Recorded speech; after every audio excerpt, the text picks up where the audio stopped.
व्युत्क्रम ताप inverse temperature.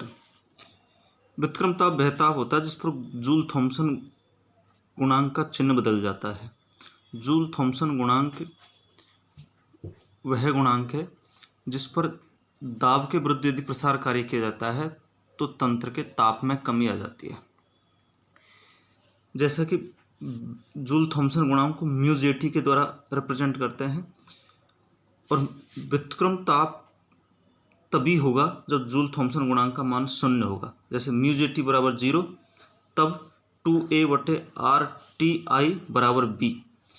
A और B यहाँ पर कांस्टेंट है, R भी कांस्टेंट है और जो TI है ये इन्वर्स टेम्परेचर है। तो इन्वर्स टेम्परेचर निकालने के लिए TI बराबर 2A/RB। इसी प्रकार प्रसार कार्य। प्रसार कार्य हमेशा दाब के विरुद्ध किया जाता है। जब किसी तंत्र में आयतन में वृद्धि होती है तो उसे प्रसार कहते हैं और उस दौरान किए गए कार्य को प्रसार कार्य कहा जाता है।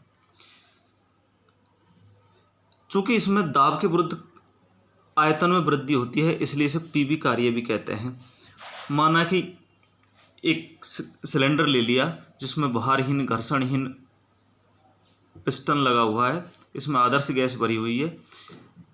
यदि गैस का दाब P है और उसके पिस्टन के आयतन में अनंत सूक्ष्म वृद्धि होती है जिसे DL कहते हैं। ये जो F है ये ड्राइविंग फोर्स है, प्रतिरोधी बल है जो कि पिस्टन के द्वारा लगाया गया है। यदि प्रतिरोधी बल गैस के दाब से कम है तो पिस्टन ऊपर की ओर जाएगा जिसे हम प्रसार कहते हैं। जैसे कि कार्य देखिएगा, कार्य बराबर होता है प्रतिरोधी बल इंटू दूरी और बल होता है दाब इंटू क्षेत्रफल। तो प्रतिरोधी दाब इंटू क्षेत्रफल इंटू दूरी। DW को कार्य कहते हैं। P माइनस DP, P तो गैस का दाब है और DP प्रतिरोधी बल है जो कि गैस के दाब से अनंत सूक्ष्म कम है। तो P minus DP into A यहाँ पर क्षेत्रफल है इंटू DL पिस्टन की लंबाई में सूक्ष्म वृद्धि है। इसको मल्टीप्लाई किया तो P minus DP into DV। अब आप देखिएगा यहाँ DV आयतन में अनंत सूक्ष्म वृद्धि है। अब इन दोनों को मल्टीप्लाई करेंगे तो एक तो आएगा PdV और एक आएगा DP इंटू DV। यदि DP इंटू DV को अनंत सूक्ष्म मान लिया जाए और इसको उपेक्षा कर दिया, नगण्य मान लिया जाए तो DW बराबर PdV। P यहाँ पर गैस का दाब है, DV यहाँ पर आयतन में वृद्धि है। अब यदि प्रसार कार्य से पहले गैस का आयतन B1 है और प्रसार के बाद गैस का आयतन B2 हो जाता है तो प्रसार कार्य की गणना इस समीकरण का B1 से B2 की सीमाओं में समाकलन करके प्राप्त किया जा सकता है। जैसे कि W बराबर V1 से V2 समाकलन PdV। तो इसको हम प्रसार कार्य कहेंगे। इस इक्वेशन के द्वारा हम प्रसार कार्य की गणना कर सकते हैं।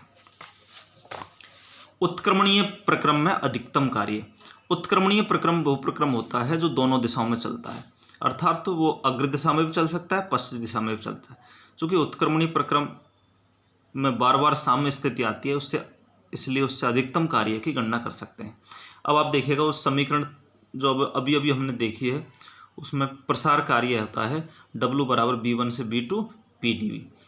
अब चूंकि ये जो W रिवर्सिबल है, REV है रिवर्सिबल, और ये मैक्सिमम मतलब अधिकतम कार्य की गणना की जाती है और वो कि वही समीकरण हमने लिख दी। आदर्श गैस समीकरण होता है PV बराबर nRT। इस समीकरण से P का मान समीकरण 1 में रखेंगे तो P बराबर nRT से P का मान निकालेंगे तो P बराबर nRT/B और इस P के मान को समीकरण 1 में रख दिया तो ये समीकरण आ गई। इस समीकरण में N, R और T ये तीनों कांस्टेंट है इसलिए इनको बाहर ले लिया तो dV/B का B1 से B2 की सीमाओं में समाकलन कर लिया तो समीकरण आ गई nRT log B2/B1। इस लॉग को हम खोलते हैं तो 2.303 आ जाता है। तो W मैक्सिमम बराबर 2.303 nRT log B2/B1।